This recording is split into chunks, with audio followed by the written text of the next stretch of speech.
Welcome back to Sunday School. This week's read aloud is called Stewie Boom and Princess Penelope.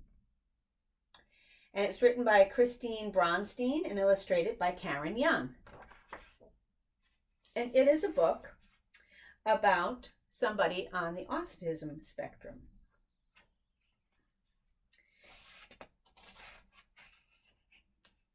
And it says, every second our brains work to understand the things we see, smell, hear, taste, touch, and experience. But when someone's brain interprets things differently, it can make it harder for them to communicate to others and to know what others are trying to say to them.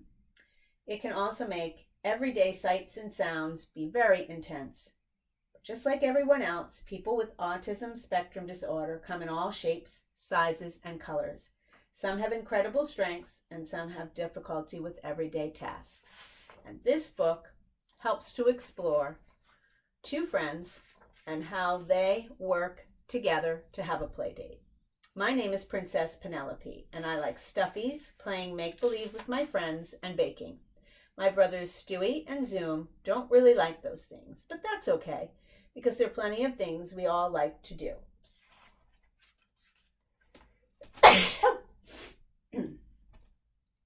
We all like to play with our animals. We all really like to do experiments, play hide and seek, and we love to jump on our trampoline. One day at school, my teacher taught us about why some people like and don't like different things. No two minds are the same, she told us. Our brains make each of us unique.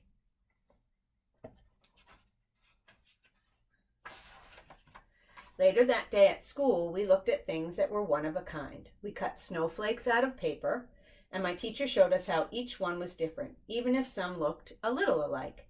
Then we used color paint and put our handprints on a piece of paper. Handprints, like snowflakes and brains, are one of a kind, too. Our brains control everything we do, and everything we like and don't like, teacher told us. Everyone's mind is something to appreciate, and it is important to have some fun with other kids who may seem to like very different things that you do. I want everyone at recess to play with someone new today. I wasn't so sure about that, but when I played with Eric, who I don't usually play with, we had a lot of fun. We played on the swings and had a great time. The next day, Mommy told me Eric was coming over to play. Mommy told us that the handprint of Eric's brain is called on the spectrum.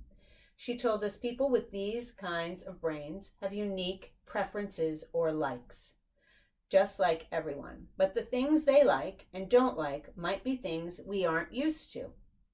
It's very important to play with people who may seem different at first because they can teach us a new way of looking at the world. That made me think about Eric. He really doesn't like loud noises, so I was worried about him coming over to our booming, loud house. Mommy said we will all practice keeping our boom voices low before he comes over. We will use inside voices even when we are outside when Eric is here. It took us a lot of practicing, a really lot of practicing. Even the dogs tried. Eventually we got pretty good at using our inside voices. Once we got used to using our quiet voices, Mommy asked us, "Do you think you can listen with your eyes?" "No, silly Mommy," I said. "No way," said Stewie. Well, paying attention to body language with your eyes is another way of understanding what someone is trying to tell you, Mommy told us.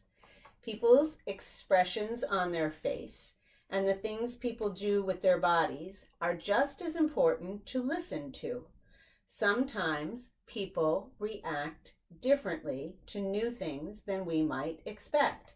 So it's important to pay attention with your eyes as well as your ears. People can tell you they are tired, she looks sleepy, or sad, he looks sad, he's got a tear in his eyes, or uncomfortable with just their bodies. This little boy's saying too loud. He's covering his ears. Mommy made a scared face and covered her ears. "What if I looked like this when you started to yell?" she asked. "Oh, I get it," I yelled. "I can see that you're scared and something is too loud for you." I looked right at Mommy, waved my arms in the air, and whispered, "I'm showing you that I'm ready and excited for my play date." Mommy hugged me tight, showing me with her body how much she loves me. Daddy and I set out some projects for the play date, and we also practiced being flexible in case Eric wanted to do something else. Daddy practiced doing something else, and Stewie and I practiced not pitching a fit. It took some practicing. The same day, Eric came home with me after school. He flapped his hands and I flapped my fairy wings all the way home. It was fun. We did some cooking, and he knew a lot of things that I didn't know. He knew how to measure and add, and I knew how to pour and crack an egg. Mommy said we were a really good team. Looks like they're making something yummy. Later, Stewie and Zoom wanted to play with us, too, so we all went to jump on the trampoline. We got a little excited and forgot to use our quiet voices. Eric didn't like that. You can see him there. Good thing I move fast like Zoom, because Eric sped right off the trampoline and into the house. We all wondered where he was going, so we went inside too, but we couldn't find Eric. When we told Mom we lost Eric, her face was really scary. We looked all over for Eric. We looked all over the yard. We looked in the kitchen. We looked in my room. We finally found Eric right on the couch, wrapped up super tight in a cozy blanket. He didn't really want to talk to Mommy. So she said, "You can all play video games if you want to." Even Mommy was getting good at being flexible. Eric was really good at video games, so that made him happy. That made us happy too, because we didn't always get to play on screens. Eric taught us a few things about video games. He beat us all, even Zoom. When Eric's mom came to pick him up, he didn't want to leave. We didn't want him to leave either, but we all started to use our boom voices and yelled for him to stay. Eric ran out the door to his mom's car. My mommy said, "It was a great play date." I think Eric's mommy doesn't like loud noises either, because it looked like she had a tear in her eye on the way out of the door. But maybe it was a tear of happiness that her little boy had a lot of fun. And I said to Mommy, next time we will have to work much harder on remembering to use our quiet voices. But Mommy told me not to worry. We would remember next time. She said all that really matters is that we all had fun together. Eric's mommy was just really, really happy he had a first great play date.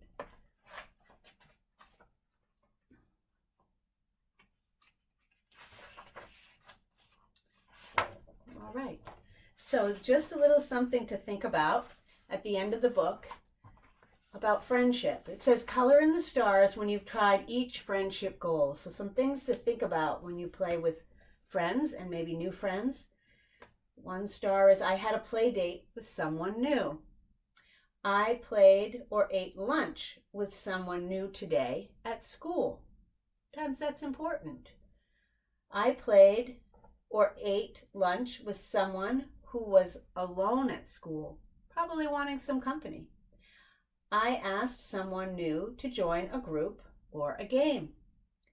I practiced understanding with someone today who did something that seemed different. And I hope you enjoy the friendship activity that we will have connected to this lesson. And think about Stewie and Boom and Princess Penelope and the friendship that they made with their new friend Eric, and how they understood that sometimes people need things a little bit different than what we expect to feel comfortable and to make new friends. So have a great week, and maybe you'll make a new friend at school too. Be on the lookout.